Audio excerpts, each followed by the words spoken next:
नमस्कार विद्यार्थियों, मैं शंभूलाल शर्मा आज आपके लिए एक मॉडल पेपर नंबर 5 4 पहले ही मैंने ऑनलाइन यूट्यूब पर डलवा दिए हैं। आज फिर वापस 5वां मॉडल पेपर मैं आपके लिए लेकर के आया हूं। जिन्होंने पूरे साल भर तैयारी नहीं की या तैयारी बढ़िया की, दोनों ही विद्यार्थियों के बारे में बता रहा हूं कि ये आप पांचों ही मॉडल पेपर देख करके जाना, परीक्षा में आपके लिए काफी महत्वपूर्ण साबित होंगे। चलो प्रश्न की तरफ बढ़ते हैं। नेशनल कैरियर एकेडमी के यूट्यूब चैनल पर आप सभी का स्वागत है। चलो प्रश्न की शुरुआत करते हैं कि ये मॉडल पेपर नंबर 5 कौन सा मॉडल पेपर नंबर है, तो मॉडल पेपर नंबर 5 हो जाएगा। ठीक है, 4 मैंने पहले ही एनसीए ऑनलाइन प्लेटफॉर्म पर डलवा दिए हैं। ये 5वां मॉडल पेपर मैं वापस अपलोड करवा रहा हूँ। उच्च माध्यमिक कक्षा 12 के लिए, कक्षा 12 के अंदर साइंस, कॉमर्स और आर्ट्स तीनों ही विद्यार्थियों के लिए काफी महत्वपूर्ण है। ठीक है, वही 3 घंटे 15 मिनट का समय रहेगा और वही नियम पेपर के कॉपी के अंदर आपको रोल नंबर लिखने और सभी प्रश्न पत्र करने और प्रश्नों के उत्तर दी गई उत्तर पुस्तिका में ही लिखने। जिन प्रश्नों का आंतरिक खंड है उन सभी का एक साथ 4 खंड आएंगे, 4 खंड आएंगे। उन चारों ही खंडों का उत्तर, जैसे पहला खंड कर रहे हो, खंड आ कर रहे हो, तो खंड आ के अंदर सभी के उत्तर उसी के अंदर लिखने हैं। और प्रश्न लिखने से पूर्व आपको एक बात ध्यान रखनी है, बहुत ही इंपॉर्टेंट है कि प्रश्न क्रमांक लिखना न भूलें, बल्कि एग्जामिनर क्या समझेंगे कि ये किस प्रश्न का उत्तर है। चलो खंड अ में अपन शुरुआत करते हैं। खंड अ के अंदर पहला प्रश्न है कि समाचार मुद्रित माध्यम में ध्यान नहीं रखा जाता। किसका ध्यान नहीं रखा जाता? भाषा की शुद्धता का ध्यान रखा जाता है, समय सीमा का ध्यान रखा जाता है, लेखन प्रवाह तारतम्यता का ध्यान रखा जाता है, आम बोलचाल की भाषा का बिल्कुल भी समाचार के अंदर ध्यान नहीं रखा जा सकता है। खंड अ के अंदर 16 प्रश्न आएंगे, 1 नंबर का होगा, कुल ये 16 नंबर का ये खंड है आपके लिए। चलो अगले प्रश्न की तरफ बढ़ते हैं। किसी भी खबर को संपूर्णता के साथ पेश करना क्या कहलाता है? किसी खबर को संपूर्णता के साथ पेश करना क्या कहलाता है? Anchor bite, live, anchor package और फोन इन। तो ये हो जाएगा एंकर पैकेज। तो इसके अंदर क्या हो जाएगा? सा ऑप्शन सही हो जाएगा। अगला प्रश्न है, जिस शब्द शक्ति में एक शब्द के अनेक अर्थ निकलते हैं, एक शब्द के अनेक अर्थ निकलते हैं, वहां पर कौन सी शब्द शक्ति होगी? प्रयोजन लक्षणा, रूढ़ि लक्षणा। ये दोनों ही लक्षणा के भेद हैं। ठीक है, आर्थी व्यंजना और शाब्दी व्यंजना। तो इसका सही उत्तर हो जाएगा आपके लिए शाब्दी व्यंजना। क्या सही हो जाएगा? शाब्दी व्यंजना। ठीक है, अगले प्रश्न की तरफ बढ़ते हैं अपन। प्रश्न देखिए, अवध को अपना कर त्याग से वन तपोवन सा प्रभु ने किया।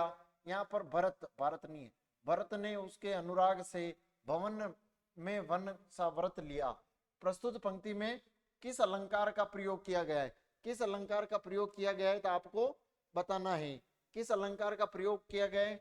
विरोधाभास, विभावना, संदेह और भ्रांतिमान। तो इसके अंदर ये भ्रांतिमान अलंकार का प्रयोग किया गया है। मिस ब्रह्म हो रहा है। मिस अगला प्रश्न देखिए, गौर झिलमिल देह प्रकृति किस उपादान की बात की गई है? गौर झिलमिल देह प्रकृति में किस उपादान की बात की गई है? चंद्रमा की, सूर्य की और धरती की, तालाब की। तो आपका सही उत्तर हो जाएगा सूर्य की गई है। तो इसके अंदर ये हो जाएगा सूर्य की गई है। अगला प्रश्न देखिए, सूत बीत नारी भवन परिवारा। पंक्ति में आए बीत शब्द का क्या तात्पर्य है? घन, बीता हुआ, मृत, उपयुक्त सभी। ठीक है, तो इसके अंदर क्या अर्थ हो जाएगा इसका कि सूत का अर्थ क्या हो जाएगा? ठीक है, घन नहीं है, यहां पर ये धन है, धन, धन। ठीक है, धन, बीता हुआ, मृत, उपयुक्त सभी। तो इसके अंदर ये हो जाएगा धन। ठीक है, बीत का अर्थ क्या होता है? धन। तो इसके अंदर ऑप्शन सही हो जाएगा। अगला प्रश्न देखिए, भाई के हैं बांधती चमकती राखी की तुलना किससे की गई है? ठीक है, बिजली की चमक से, चांद की चांदनी से, हल्की हल्की घटा से, सूर्य के तेज से। तो यहाँ पर किसकी तुलना की गई है? तो बिजली की चमक से की गई है। इसमें क्या सही हो जाएगा? ऑप्शन सही हो जाएगा। कौन सा हो जाएगा? ऑप्शन सही हो जाएगा। अगला देखिए, लेखक धर्मवीर भारती के अनुसार गांधी जी किस बात को सच नहीं मानते थे? गांधी जी किस बात को सच नहीं मानते थे? कौन सी बात थी इसमें उसको सही नहीं मानते थे? त्याग और आदर्श को मानते थे, यथा राजा तथा प्रजा को मानते थे, चरित्र और संयम को भी मानते थे। तो यथा प्रजा तथा राजा को वो इस बात को सच नहीं मानते थे। इसके अंदर क्या हो जाएगा? स ऑप्शन सही हो जाएगा। अगला प्रश्न देखिए, पिछले 1.5 दशक पूर्व किस विषय पर व्यापक चर्चा हुई है? उपभोक्तावाद पर, बाजारवाद पर, या दोनों ही पर, या समाजवाद पर? यह प्रश्न लिया गया आपका बाजार दर्शन से। कहां से लिया गया है? बाजार दर्शन से यह प्रश्न लिया गया है। और बाजार दर्शन पाठ के लेखक कौन है? आप कमेंट करके बताइए कि कौन है। तो यहाँ पर उपभोक्तावाद और बाजारवाद दोनों की ही बात की गई है। ठीक है, दोनों की ही बात की गई। इसके अंदर क्या हो जाएगा? सही हो जाएगा। अंबेडकर जी ने किस क्षेत्र में सक्रिय भूमिका निभाते हुए अथक संघर्ष किया? मजदूरों की मानवीय अधिकार दिलाने में, ठीक है, राजनीति में निष्क्रिय भूमिका, शोषक वर्ग बढ़ाने में सक्रिय, अछूतोद्धार में निष्क्रिय भूमिका में। इनका प्रमुख योगदान किस में रहा है? तो इनका प्रमुख योगदान रहा है मजदूरों को मानवीय अधिकार दिलाने में। ठीक है, इसके अंदर अ ऑप्शन सही हो जाएगा। कौन सा ऑप्शन सही हो जाएगा? तो ये अ सही हो जाएगा। चलो अगले प्रश्न की तरफ बढ़ते हैं। छोटे छोटे प्रश्न ही है अबसद वाले।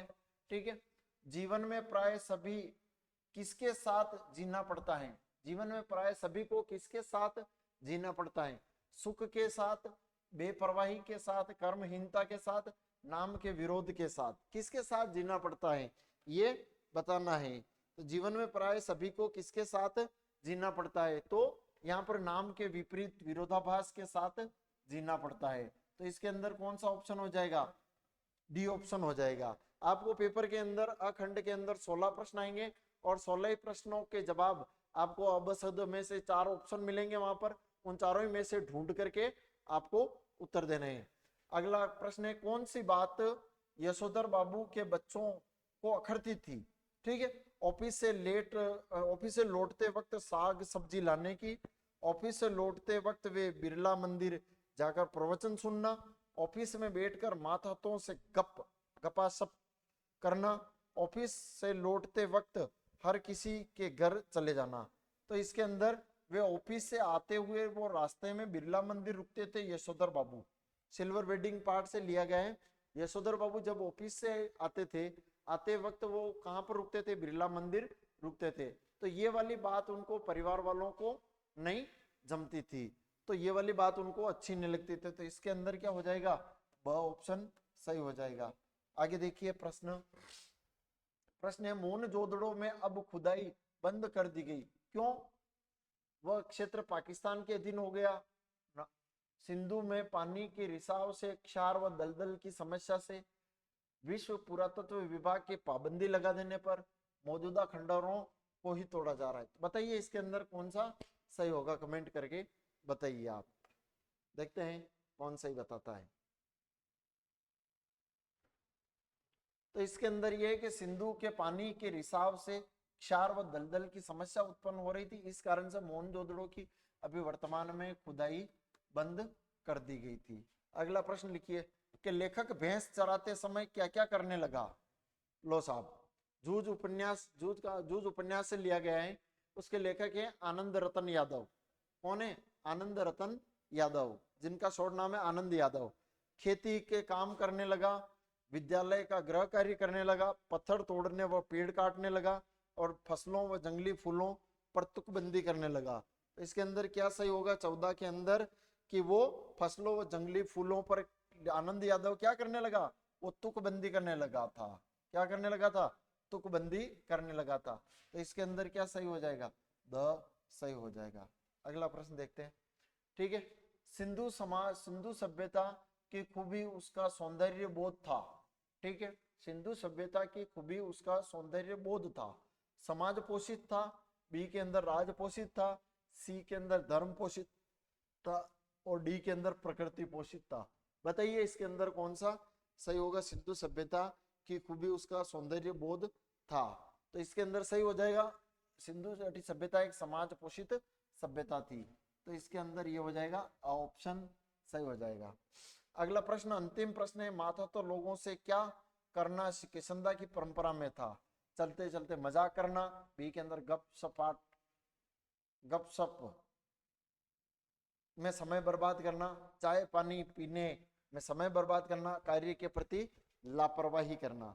तो यशोधर बाबू किशनदा कहने का मतलब वो कि चलते चलते मजाक करते रहते थे, वो वाली बात परंपरा में चल रही थी। इसके अंदर सही हो जाएगा। मैं आपको बता दूं कि खंड अ के अंदर 16 क्वेश्चन आएंगे, 16 क्वेश्चन अबशब्द वाले होंगे।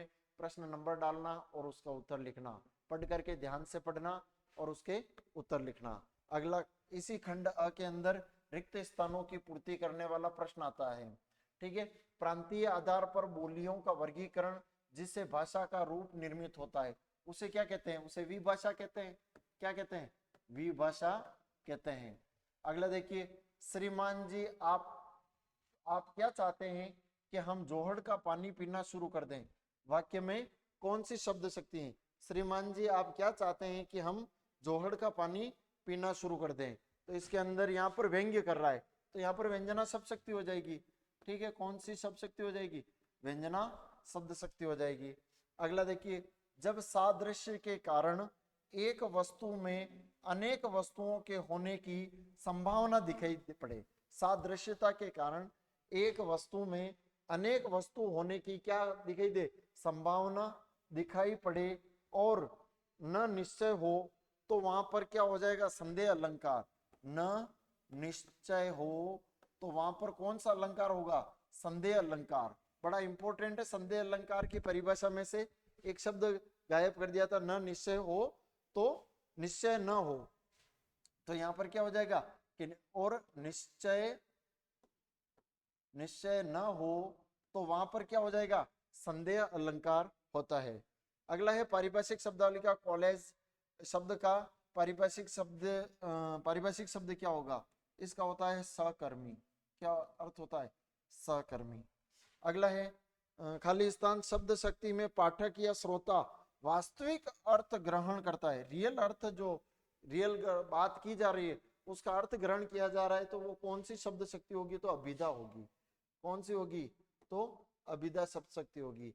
तो ये कहने का मतलब 6 प्रश्न आएंगे, 1 नंबर के होंगे, तो ये 6 नंबर का काम यहाँ पर हो रहा है। 16 नंबर का काम प्रश्न नंबर 1 के अंदर 16 आ रहे हैं, प्रश्न नंबर 2 के अंदर 6 प्रश्न आ रहे हैं, तो एक एक नंबर के, तो ये 16 और 6 22 नंबर के एक ही शब्द में उत्तर देना। एक और यहाँ पर है कि जो मन करते नमन है, उन्नत है उनके सदा, तो इसके अंदर कौन सा अलंकार होगा?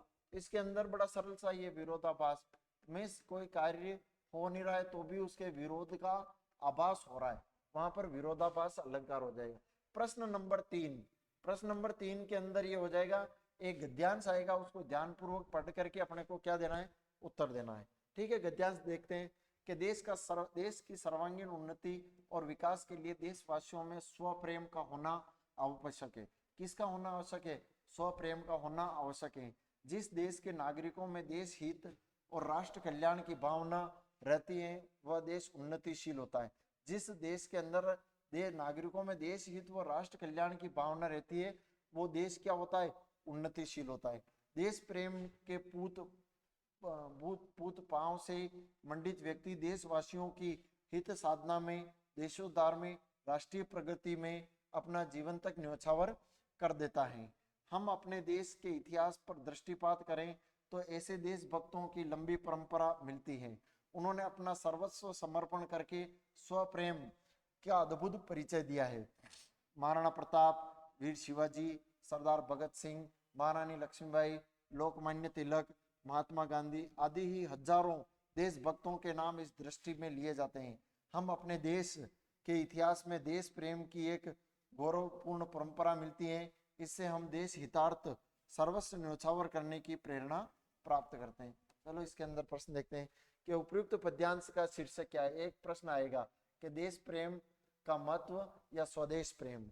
ठीक है, उसका सारांश देख लेना है कि भाई ये क्या बात कहना चाह रहा है कि देश प्रेम या स्वदेश प्रेम की बात की गई है।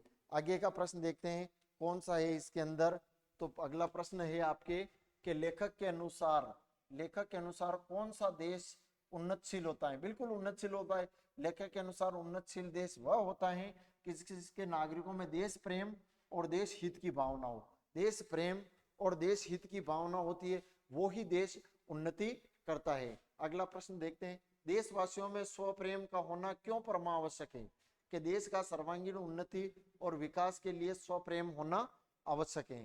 कि देश की सर्वांगीण उन्नति और विकास के लिए स्व प्रेम का होना परमावश्यक है।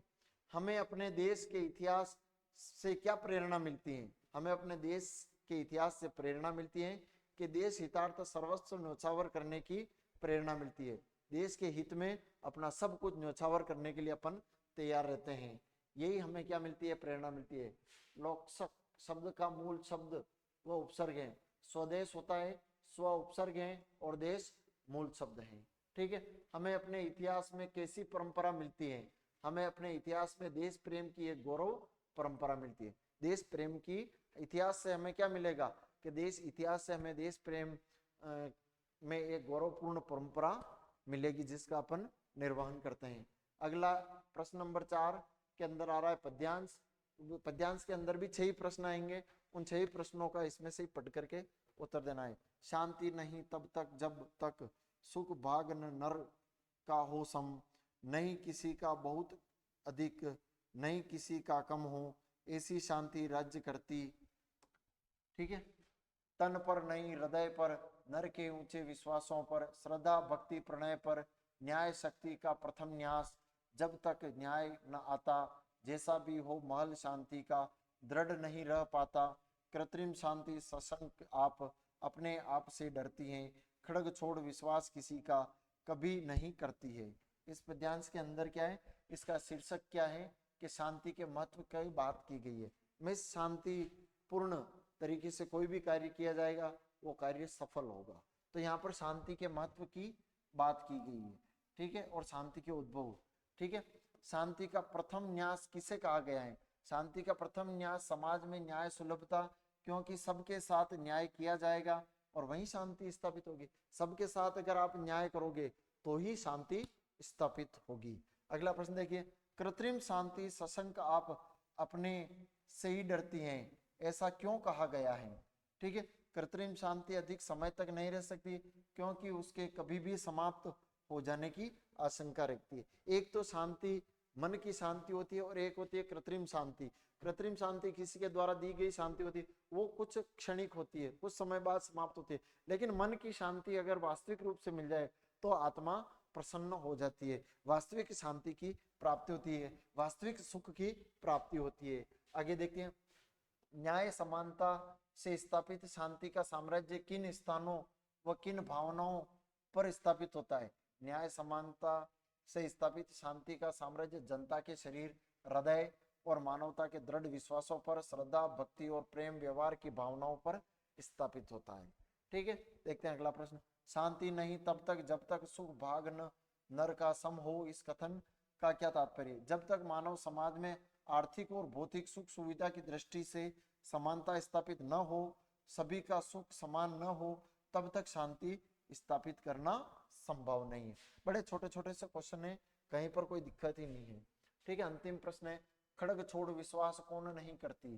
कृत्रिम शांति खड़ग छोड़कर विश्वास किसी का ही नहीं करती क्योंकि वह स्वयं से ही डरती है। ये अगला आपका आ रहा है खंड ब। खंड ब के अंदर 40 शब्दों में जवाब देना है और 2-2 नंबर के प्रश्न है। ठीक है, प्रश्न नंबर 5, बीट रिपोर्टिंग और विशेषीकृत रिपोर्टिंग में मुख्य अंतर क्या है? एक तो होती है बीट रिपोर्टिंग, एरिया रिपोर्टिंग, और विशेषीकृत में उस चीज के बारे में जो जानकारी रखते हैं। इन दोनों में अंतर क्या है? बड़ा माइनर अंतर है। बीट रिपोर्टिंग में संवाददाता उस क्षेत्र से संबंध या उस विषय में सामान्य जानकारी या रुचि का होना पर्याप्त है, जबकि विशेषीकृत रिपोर्ट में विषय से जुड़ी घटनाओं और मुद्दों और समस्याओं की बारीकी से संश्लेषण विश्लेषण होता है। पत्रकार को उस विषय की विशेष जानकारी होनी चाहिए, नहीं तो किसी समस्या का समाधान नहीं निकलता है। बीट का अर्थ होता है किसी क्षेत्र विशेष की जानकारी लेना, और विशेषीकृत में उस पर्टिकुलर उस विषय के बारे में जानकारी लेना। देखते हैं अगले प्रश्न की तरफ, कौन सा प्रश्न है? प्रश्न नंबर 6 है, सिल्वर वेडिंग कहानी में मानव की किस प्रवृत्ति पर व्यंग्य किया गया? सिल्वर वेडिंग कहानी में मानव की किस प्रवृत्ति पर व्यंग्य किया गया है? मनोहर श्याम जोशी ने बहुत ही करारा व्यंग्य किया है। कहानी में सिल्वर वेडिंग ने मानव को इस प्रवृत्ति पर व्यंग्य किया है कि वर्तमान परिप्रेक्ष्य में लोग आधुनिकता की माया मोह जाल में फंस कर पाश्चात्य संस्कृति का अंधानुकरण कर रहे हैं, जिस कारण वे हमारे मानवीय मूल्य का निरंतर पतन होता जा रहा है और मानव इसी प्रवृत्ति का करारा व्यंग्य किया है। आज क्या हो रहा है कि आधुनिकता की होड़ लग रही है, आधुनिकता की होड़ में व्यक्ति क्या है, अंधा होता जा रहा है। तो उसी पर मनोहर श्याम जोशी ने इस कहानी के माध्यम से एक व्यंग्य किया है। आगे देखिए प्रश्न नंबर 7, यशोधर बाबू किशनदा के गांव चले जाने के बाद कौन कौन सी परंपराओं का पालन किया था। ठीक है, गांव चले गए थे किशनदा, फिर यशोधर बाबू वहीं पे थे, तो उन्होंने किन किन परंपराओं का पालन किया था। तो यशोधर बाबू किशनदा के गांव चले जाने के बाद प्रतिदिन दफ्तर से मंदिर जाना, प्रातःकाल भ्रमण, पूर्णिमा के दिन सब कुछ कुमाऊं को जनेऊ बदलने के लिए घर पर आने के लिए आमंत्रित करना, घर पर होली गंवाना, रामलीला की तालीम के लिए क्वार्टर में एक कमरा दे देना आदि परंपराएं उन्हें विरासत में मिली थी और उनका वो यशोधर बाबू क्या करते थे, पालन करते थे। ये सभी परंपराएं उन किशनदा के द्वारा यशोधर बाबू को विरासत में मिली थी। ये प्रश्न लिए गए हैं सिल्वर वेडिंग से। कहां से लिया गया है? सिल्वर वेडिंग से, सिल्वर वेडिंग से लिया गया है। और इस पाठ के लेखक हैं मनोहर श्याम जोशी। ठीक है, अगला प्रश्न देखिए, कवि ने भोर के नभ के सौंदर्य की तुलना किन किन उपमानों से की गई? लक्ष्मण को मूर्छित देखकर प्रभु ब्रह्मा के अवतार अंतर्यामी भूत भविष्य के ज्ञाता श्री राम अत्यधिक विवल हो गए थे। लक्ष्मण जैसे सेवा भावी अनुज की अनिष्ट की आशंका से वे प्रलाप करने लगे। कौन? प्रभु श्री राम, कि कहीं अनर्थ न हो जाए। अविनाशी प्रभु होने के कारण पश्चाताप में सामान्य मनुष्य की भांति द्रवित हो रहे थे, उनका मन पिघल रहा था कि कहीं हनुमान जी संजीवनी बूटी लेकर समय पर नहीं आए तो फिर मेरे भाई अनुज का, लक्ष्मण का क्या हो जाएगा। प्रश्न नंबर 9, भक्ति का दुर्भाग्य क्या था, उसे हठी क्यों कहा गया है, स्पष्ट करना है। ये महादेवी वर्मा के पाठ से लिया गया है। कहां से लिया गया है? महादेवी वर्मा के पाठ से। महादेवी वर्मा इस पाठ की लेखिका है। भक्ति ने पति के असामयिक मृत्यु के बाद बड़े दामाद को घर जमाई बना लिया था, बिल्कुल घर जमाई बना लिया था, परंतु कुछ समय बाद दामाद की मृत्यु हो गई। तब उसे बड़े जिठोत के साले को पंचायत ने गलत निर्णय के कारण दामाद मान लिया। ठीक है, पंचायत ने निर्णय किया कि भाई इसका जो ये जेठ है, इसका जो साला है वो इसके घर का जमाई हो जाएगा। परंतु ये तो बात पंचायत ने स्वीकार कर ली थी, लेकिन भक्तिन को स्वीकार नहीं थी। धीरे धीरे संपत्ति जाती रही। समय पर लगान न चुका पाने के कारण जमींदार द्वारा भक्तिन को क्या किया जा रहा था? अपमानित किया जा रहा था। और इस प्रकार भक्तिन का दुर्भाग्य भी उससे कम हटी नहीं था। भक्तिन भी हटी थी, लेकिन उसका दुर्भाग्य भी उससे हटी कम नहीं था। आगे देखते हैं, खंड स के अंदर प्रश्न है 10 से लेकर 14 तक 60 से 80 शब्दों में जवाब देना है। प्रश्न नंबर 10 है, कालिदास ने शिरीष की कोमलता और द्विवेदी ने उसकी कठोरता के विषय में क्या कहा? शिरीष के फूल निबंध के आधार पर स्पष्ट करना। आपको चाहे ये प्रश्न करना है, चाहे ये प्रश्न करना, इन दोनों ही प्रश्नों में से अगर आपको जो बढ़िया प्रश्न लगता है उस प्रश्न को प्रश्न नंबर डाल के कर देना है। इसका अथवा में कौन सा प्रश्न देखते हैं। इंद्रसेना सबसे पहले गंगा मैया की जय क्यों बोलती है? इस संदर्भ में नदियों का भारतीय सांस्कृतिक परिवेश में क्या महत्व है? नदियों का भारतीय सांस्कृतिक परिवेश में क्या महत्व है, जो यहाँ पर इंद्रसेना के द्वारा काले मेघा पानी दे पाठ के माध्यम से बताया गया है। देखते हैं क्या।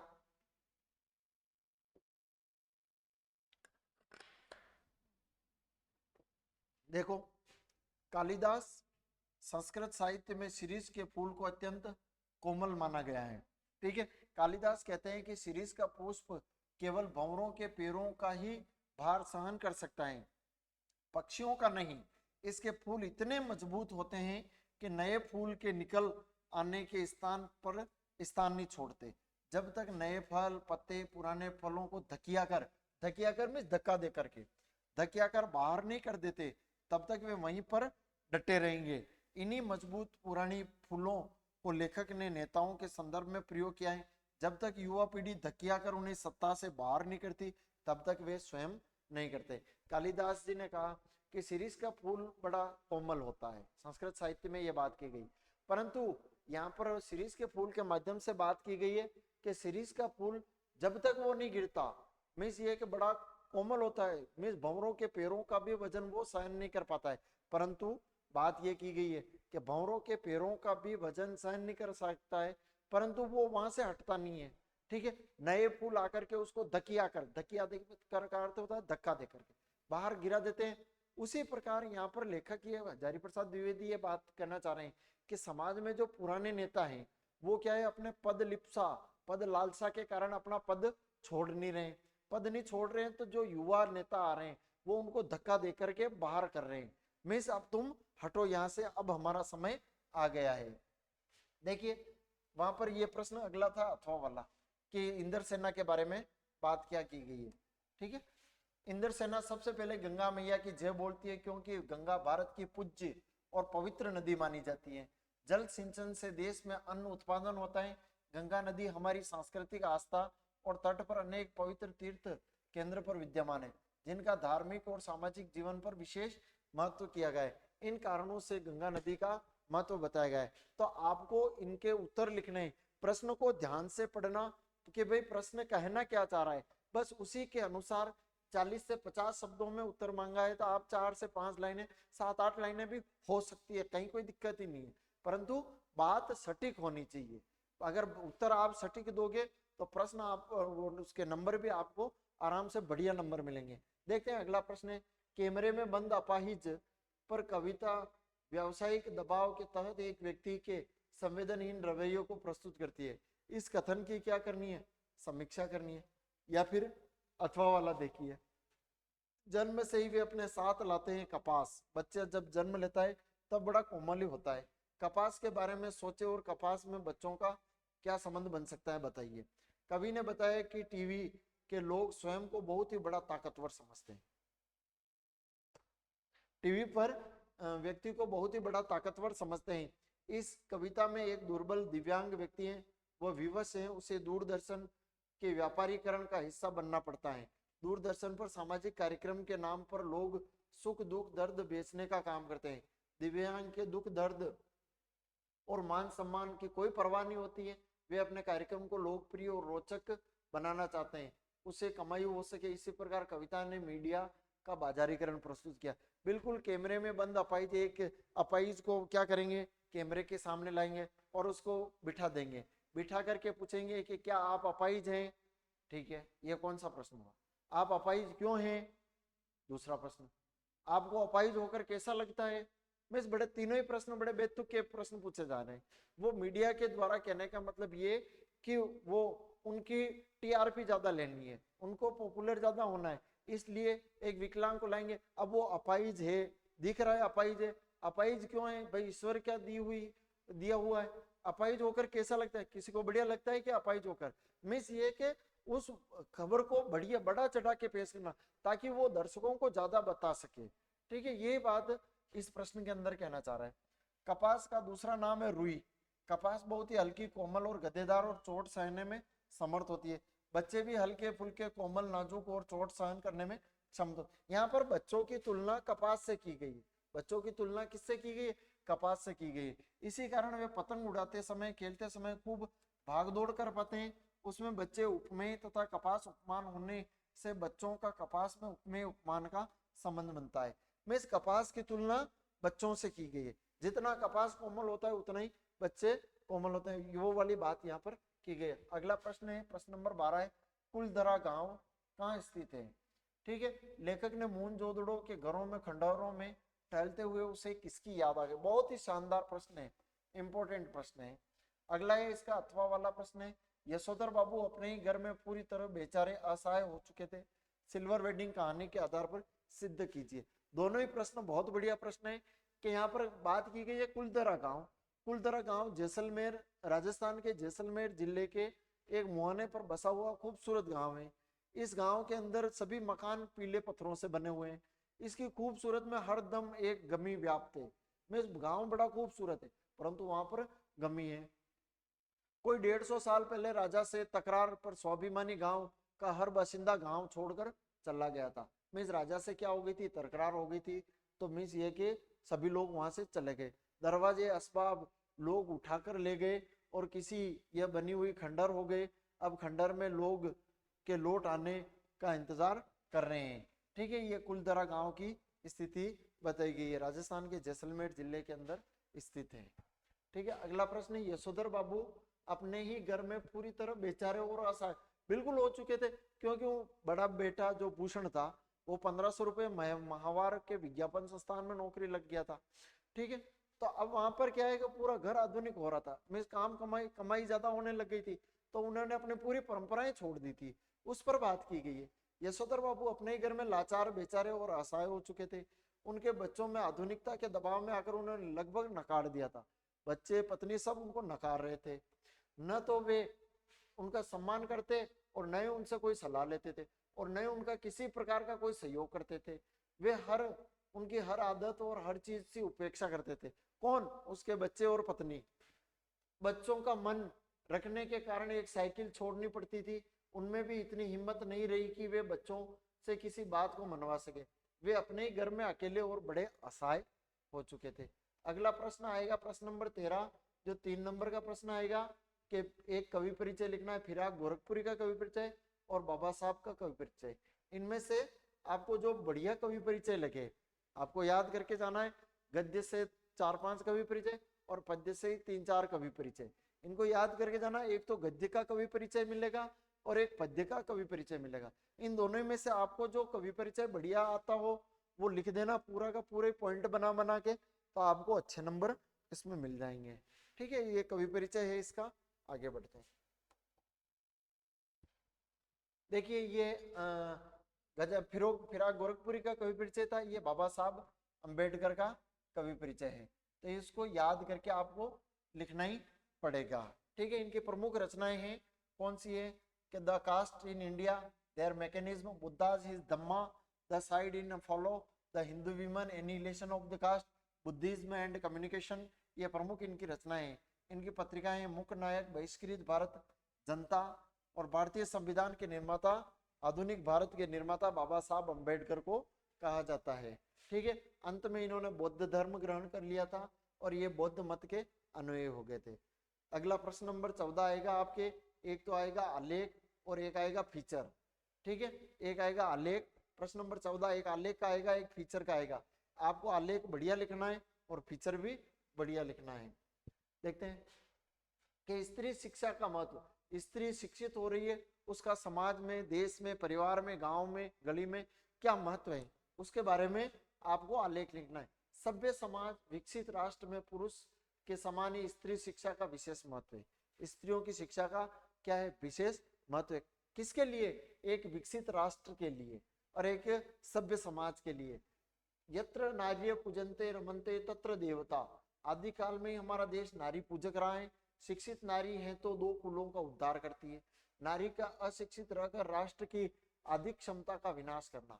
मीन्स जितनी आबादी है उसकी आधी आबादी स्त्रियों की है, तो अगर नारी शिक्षित नहीं होगी तो आधी आबादी शिक्षित नहीं होगी। नारी शिक्षा में आत्मविश्वास पैदा करती है और शिक्षित नारी ग्रस्त जीवन को सही ढंग से संचालन करती है।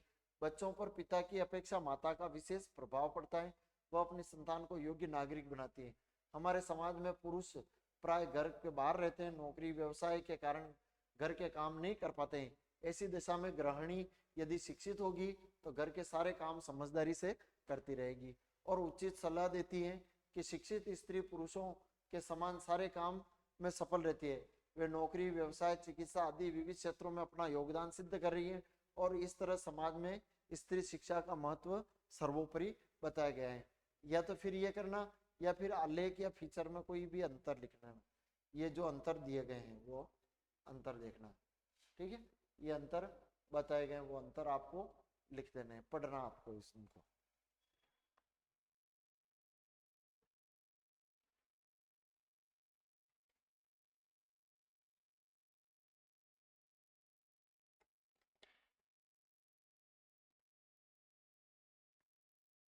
अगला अंतिम आ रहा है आपका खंड 2। खंड 2 के अंदर एक आएगा पद्यांश और एक आएगा गद्यांश। क्या आएगा? एक आएगा पद्यांश और एक आएगा गद्यांश। इस गद्यांश और पद्यांश को आपको पढ़ करके पहले क्या लिखनी है, क्या पहले तो ये देखना कि गद्यांश किस पाठ से आया, इसके लेखक कौन है, ये पद्यांश किस पाठ से आया, इस पाठ के लेखक कवि कौन है। ठीक है, एक बार तो अपने को ये पता लगाना है। ठीक है, फिर इसका क्या करना है, पूर्व प्रसंग। सारी मुश्किलों को धैर्य से समझे बिना मैं पेज को खोलने की बजाय उसे बेतरह कसता चला जा रहा था, क्योंकि उसमें कसाब पर मुझे साफ साफ सुनाई दे रही थी तमाश बिनों की शाबाशी और वाह। अगर आपको ये आता है पद्यांश तो ये करना है। पद्यांश में भी आपको अथवा में मिलेंगे, दो पद्यांश आएंगे, दो पद्यांश में से एक करने, गद्यांश दो आएंगे उसमें से भी एक करने। कितने आएंगे, गद्यांश आएंगे दो, दो में से एक करने। अथवा में आएगा जो आपको बढ़िया लगता है उसकी पूर्व प्रसंग व्याख्या आपको विशेष सहित करनी है। पद्यांश भी दो आएंगे, जो पद्यांश आपको बढ़िया लगता है उस पद्यांश की आपको व्याख्या करनी है। देखिए, जरा सी काली साल सिल जरा लाल केसर से धुल गई है, स्लेट पर लाल खड़ी है, चाक से मल दी किसी ने, नीली जल में किसी की गोर झिलमिली दे जैसे हिल रही हो। पहले आपको ये पूर्व प्रसंग लिखना है। पूर्व प्रसंग में कुंवर नारायण द्वारा लिखित कविता, कोई दूसरा नहीं। कविता बात सीधी थी पर से बात सीधी थी पर कोई दूसरा नहीं से लिया गया है। इसमें उन कवियों पर व्यंग्य किया गया है जो वाहवाही पाने के चक्कर में लोक भाषा में सीधे सरल रूप को छोड़कर पांडित्य दिखाने में फंस जाते हैं। देखिए, ये इसकी व्याख्या है, आपको ढंग से इसको पढ़ लेना है। और ये है इसका विशेष, दो तीन बिंदु आपको इसके विशेष के लिखना है।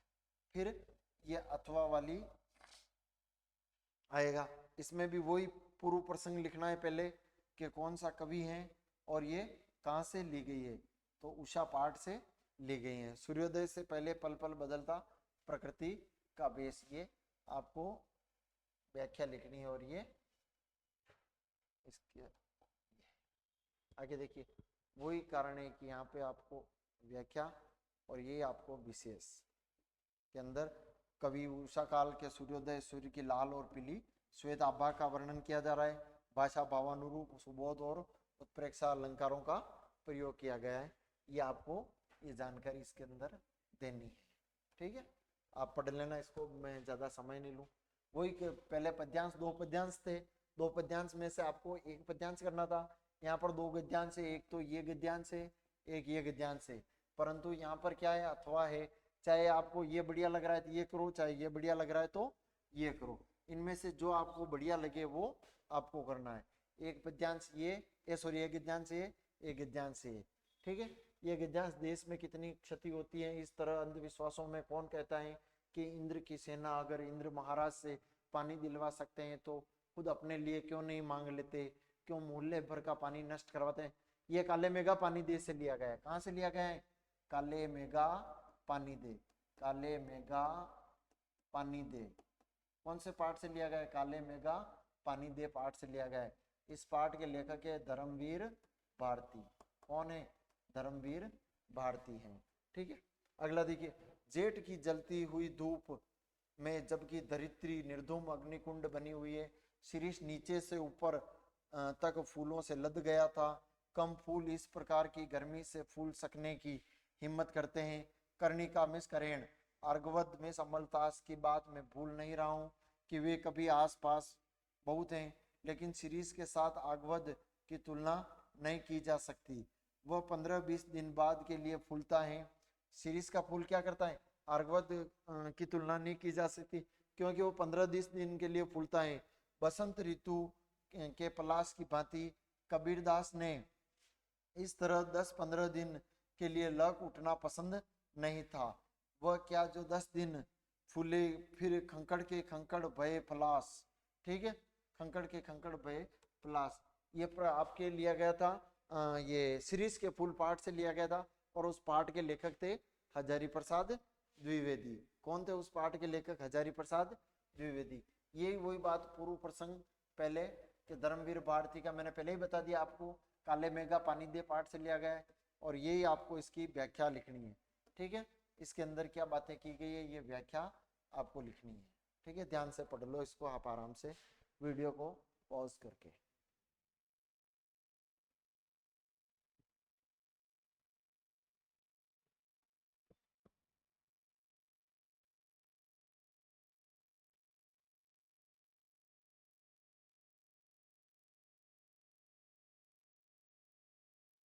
ठीक है, आगे बढ़ते हैं।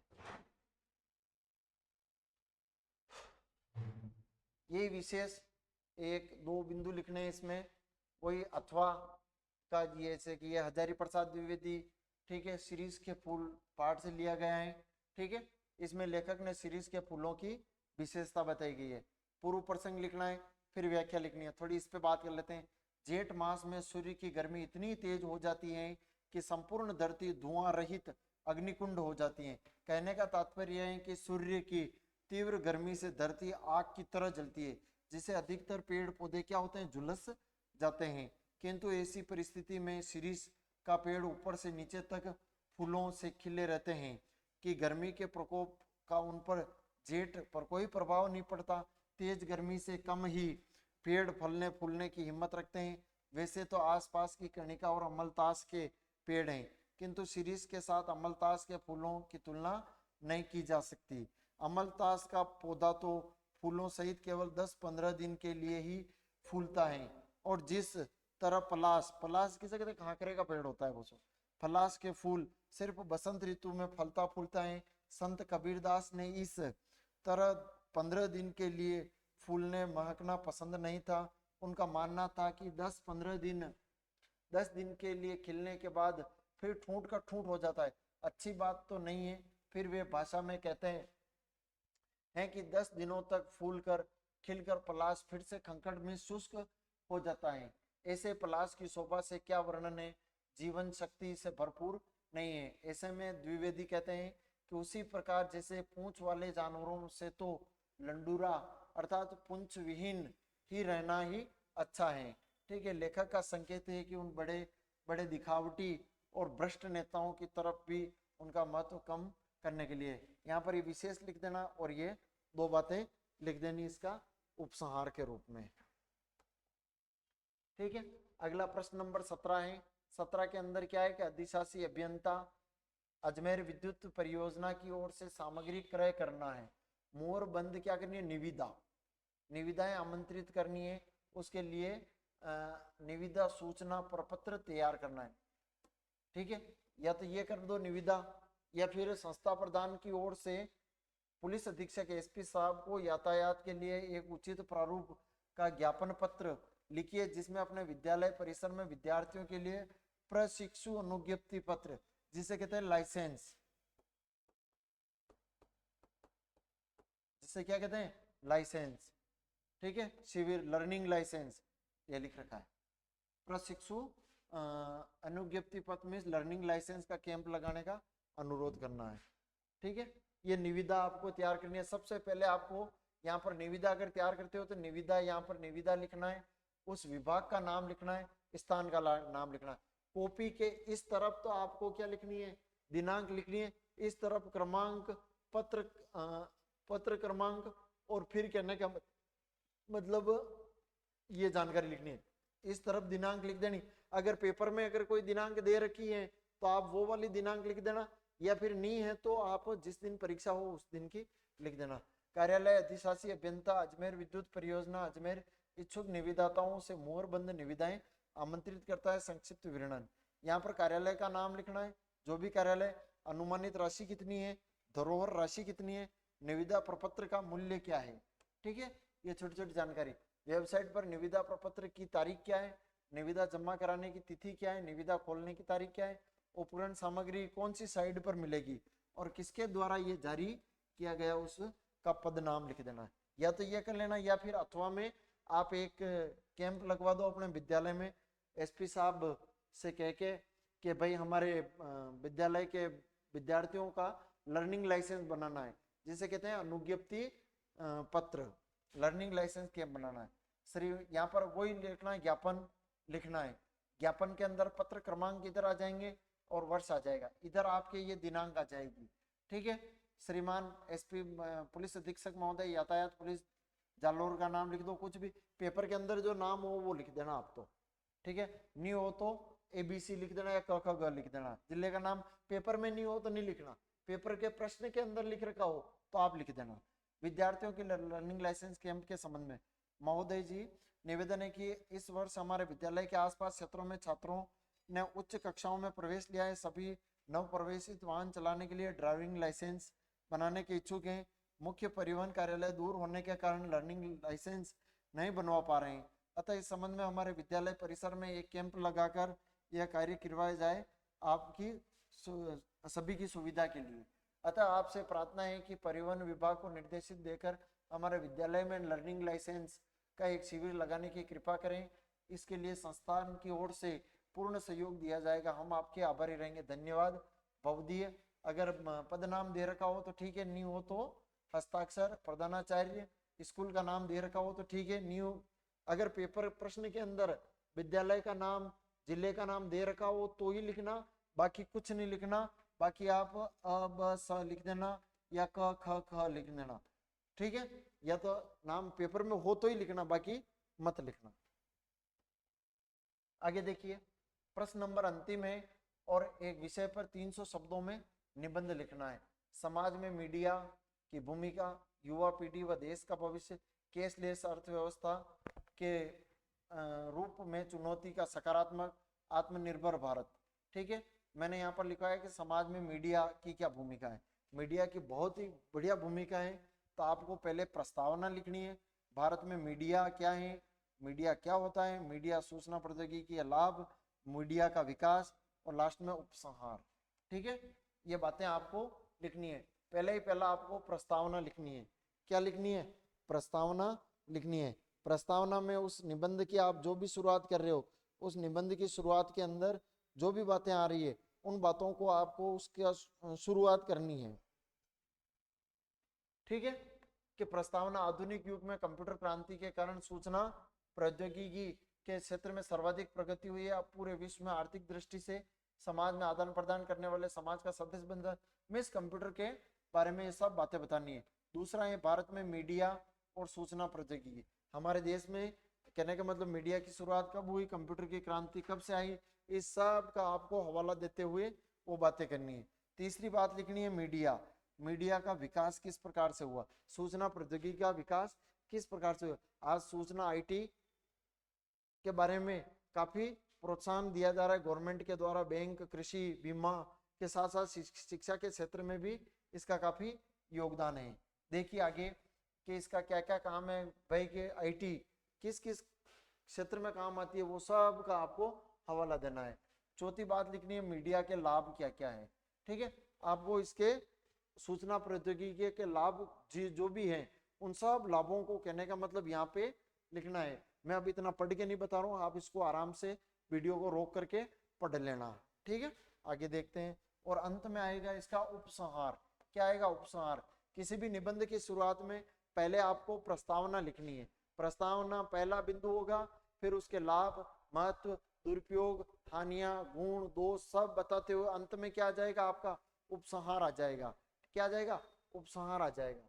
उपसंहार में क्या है? संक्षेप में कहा जा सकता है कंप्यूटर के आविष्कार से सूचना प्रौद्योगिकी क्षेत्र में अभूत क्रांति आई है। भारत सहित पूरे विश्व में सूचना प्रौद्योगिकी को इस तरह अपनाया जा रहा है जिससे संपूर्ण विश्व छोटा पड़ता जा रहा है। इस तरह दूरसंचार के क्षेत्र में आश्चर्यजनक प्रगति हो रही है। तो मित्रों, मैं आपको बता दूं, ये मैं आपके लिए मॉडल पेपर 5 लेकर के आया था और सभी मॉडल पेपर में मैंने काफी इंपॉर्टेंट क्वेश्चन लिए थे। और भी हमारे एनसीए ऑनलाइन के द्वारा आपके साइंस में agriculture, chemistry, physics, chemistry, bio, इन सब के मॉडल पेपर सभी विषयों के आपके अति शीघ्र गुरुजी लेकर के आ रहे हैं। तो आप इस चैनल से जुड़िए, अधिक से अधिक इस क्लास को लाइक शेयर कीजिए।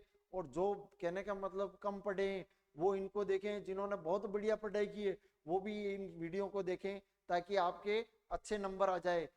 एक इस क्लास को आप ज्यादा से ज्यादा शेयर करें। ठीक है, धन्यवाद। मिलते हैं अगली क्लास में, तब तक के लिए जय हिंद, जय भारत, जय राजस्थान।